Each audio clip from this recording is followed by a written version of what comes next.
Okay, so this rule is not similar with either or. Di ba? When you use either or kasi class, the subject that is nearer, okay, to the verb is the one that you're going to consider. Di ba? But for this one, itong rule kasi na to, the words that are interceding, which means between, okay, the subject and then the verb, ayan, Brooklyn and then are, ano ba yung interceding words? Ito po, together with his bandmates, does not concern how the subject agrees to the verb. Okay, and this one class, okay, this sentence doesn't follow the correct subject-verb agreement. Because as you all know, okay, Brooklyn is a single person. Okay, and then are, okay, should be changed with is. Okay, so Peter is right. Okay, Teacher, the may Sir, sentence, but nag-ano is. Sir, ako po yun. but is. Kasi because ang we're subject, wait lang, ako na lang mag-explain, Peter. Kasi Gab, ang subject dito ay si Brooklyn. Okay, hindi kasali yung etong phrase na to. Okay, you should disregard this one kasi nga according to the rule, the words interceding or the words that are in between the subject, okay, ayan, pakitignan yung cursor ko, between the subject and then the verb does not concern its subject-verb agreement. Nagets ba yun, Gab? Ibig sabihin, mag-focus ka lang, Gab, listen, ibig sabihin, you should only focus on the subject, which is Brooklyn, and not with this one. Okay? Do you get that, Gab? Sir, yes, sir, yung adding ko lang, sir, nagpapa-charge. Okay. Sige, sige. Okay. Therefore, is dapat po ito. Okay. Kyle, wag malikot. May ganito sa exam, bahala kayo. Marami yun. Sige. Pag hindi nyo na-spot, if you didn't spot whether it's correct or not, mali agad. Kasi you have to put whether it's faulty or not. The sentence is faulty or no error. Okay, 14. Okay, this has something to do with collective noun. The rule in terms of collective noun. 14. The group are thinking of new ideas to spice up their project proposal. Anyone who wants to try?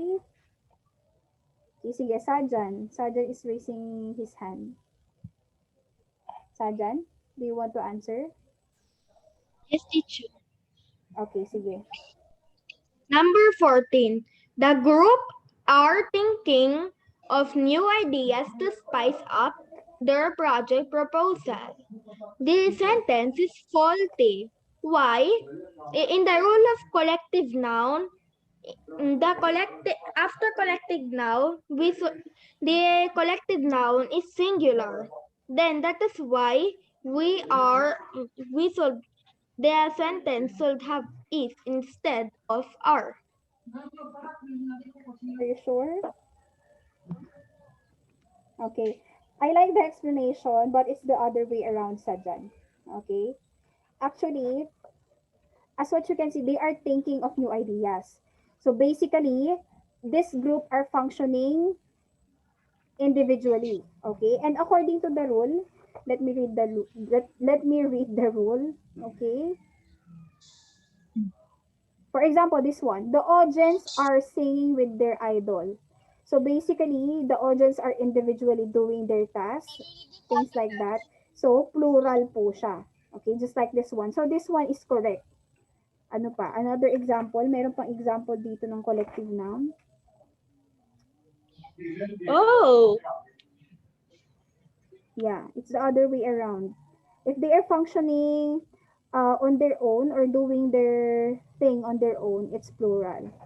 But if they are taken as one entity, okay, it's singular.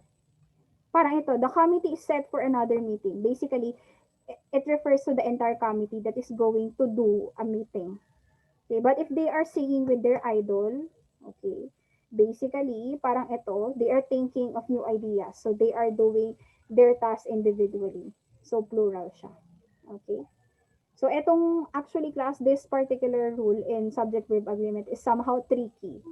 Yan ang masasabi ko sa inyo. Teacher. So you should, yes. Teacher, I also have a question.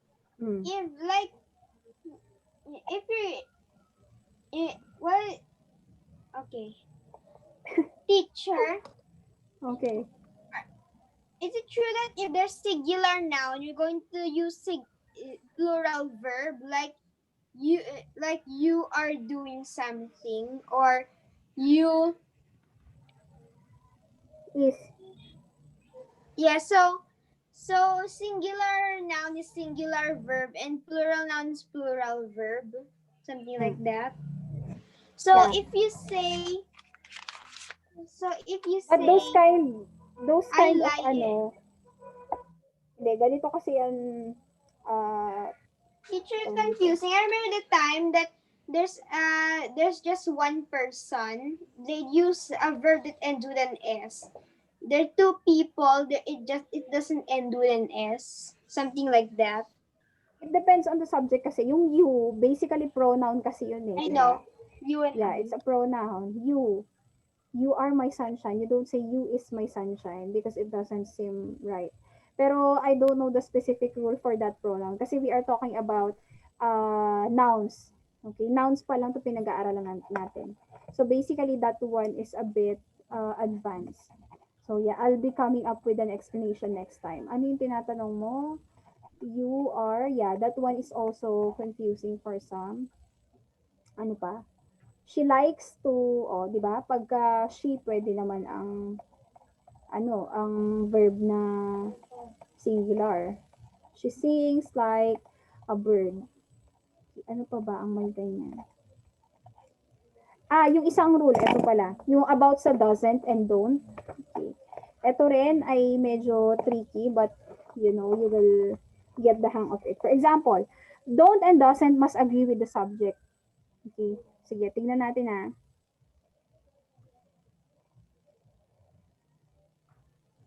Okay, by the way, class, doesn't is a contraction of does not.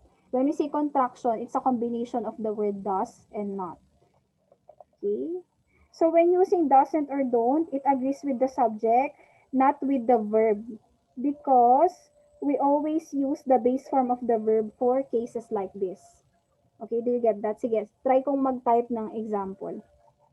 Yung sa doesn't, saka don't. Sure, di ko gets. Wait lang. Sandali. Yes, yes.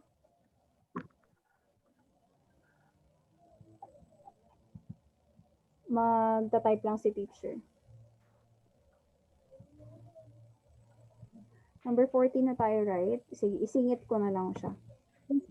Example. Parang ito.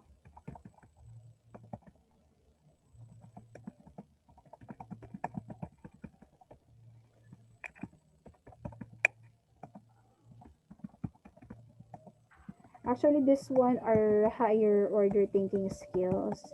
So, it's a bit confusing for grade 5 learners also. But you need to start as early as now para hindi na kayo mahirapan when you go to high school. That's the reason why it is introduced earlier. Okay. Dali lang ha. Teacher is writing.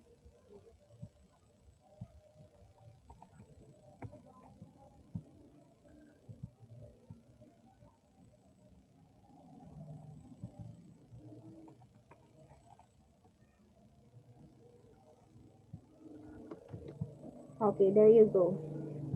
Yeah, let me continue sharing. Okay, can you see it? Okay. So, ang rule whenever you use doesn't and don't class is that parati pong base form ang verb. Okay, when you say base form, yung walang S. So, parang ayan no, make. Okay. Pero, ang mangyayari lang pag gagamit ka ng doesn't at don't is that ang i-consider mo ay yung subject mo, hindi yung verb. Okay, do you get that? For example, this one, he. Teacher. He. Wait lang, Peter. He is the subject. Okay, are you going to use don't for this one? Since you already know that he is singular, of course, you're going to use doesn't because does is singular. It stands for does not. Doesn't stands for does not. And then this one, those directors don't make movies like that anymore. So basically, you use don't because it pertains to a plural subject. Okay, so disregard verb already, ha? When using doesn't and don't, disregard the verb because the verb is always in its base form. Pag sinabi nating base form, parati siyang walang S. Kahit plural pa siya o singular. Just like this one, o he. Okay, as we all know, he is singular. Bakit no pa rin? Directors, plural, make. Okay. Gets po? Pag gumamit ng doesn't or don't, it should agree to its subject and not to the what? Saan? Saan siya hindi dapat mag-agree sa verb niya? Kasi parating default na base form of the verb ang ginagamit. Teacher, yung doesn't and don't for me. Sir, kasama I yan don't sa... really- Sir, kasama yan sa exam. Kasali siya sa rules. I'm not Teacher, going to say yung whether doesn't it's... and don't, teacher. Yung Hmm. doesn't and don't, I don't really know it. So I just look for the more grammatic sentence by listening Yun. which one is nicer. Actually, Peter, yun nga.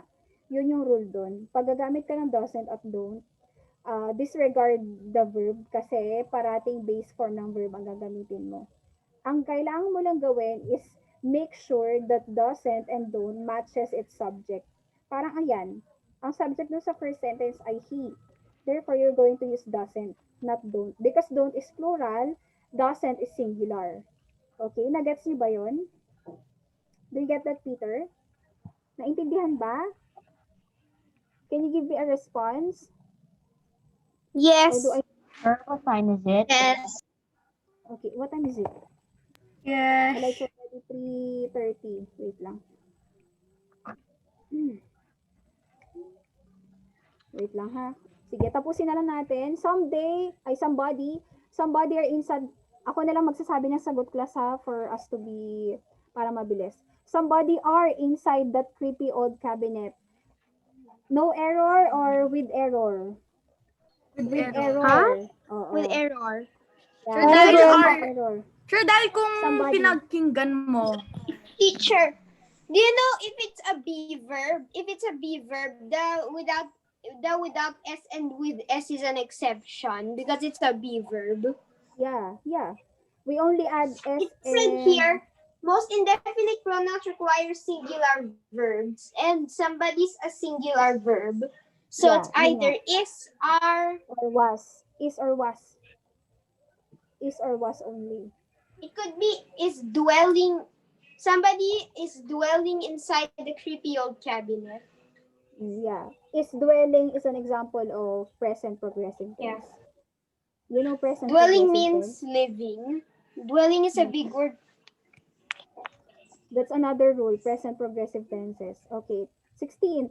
10,000 pesos are big amount of money. Okay. Anong rule natin dito? Quantities like weight, kilos are taken as one. So basically singular sila. So 10,000 pesos is dapat. Is a big amount of money. And not are. You don't ba't wala pertain siyang to, A? you don't pertain Yung to sa it individually. Ano yun, Gab? Bakit walang A? Syempre, para malito kayo, para medyo tricky siya. Para iisipin nyo, pwede palang lagyan ng R. Ay, pwede ba? Things like that. Okay. But the correct answer here is 10,000 pesos is a big amount of money. 17. Nuclear physics are very interesting for me. Faulty, no error or with error. Nuclear physics. With error. Why? Because physics is just a singular subject. Isang subject lang ang physics. Okay? It should be is. Nuclear physics is very interesting for me. Okay? Get that? It's like mathematics. It's Yes. like moms. It's like... I don't I learned something. I don't get it. No, you don't get it? These nouns are singular in form, but these nouns may look like plural because it has s on the end, but actually it's singular. Do you get that? Example, the word mathematics. May word bang mathematic? O yun pa lang naiisipin mo, mali na. So therefore, singular siya. Okay? Physics is singular also. Kaya dapat aware ka dun sa mga words na ganun. Ano pa? News. Di ba news is singular? News is rampant nowadays. Ano pa? Mathematics is my favorite subject. Statistics is my favorite subject. Okay, same as true with physics. Physics is singular. Okay? Lastly, okay, reacting versus responding. This is the immediate feedback or action. Reacting or responding? Immediate, mabilis. Reacting. Hala, nakalimutan nyo na Reacting. to? Reacting. Yeah. No, It's teacher. I reacting. thought I was unmuted. Yeah, okay. 19. A blank is taking consideration of the people involved and other things that will be affected Responding. by the decision. Responding. Yeah, pero, sabi niya, so Responding. response ang sagot dito. A response is taking consideration of the people involved. What's your 20. Teacher, this response? time I won't fail. Yeah. Maya is inside the chapel when she felt a Reacting. cockroach on her forehead. She shouted without hesitation. Okay, Reacting. reacting po. Reacting. Okay, so that's the Teacher, end this of the time I won't presentation. fail. Teacher, this Okay. time I won't fail. I promise you. Okay. Why?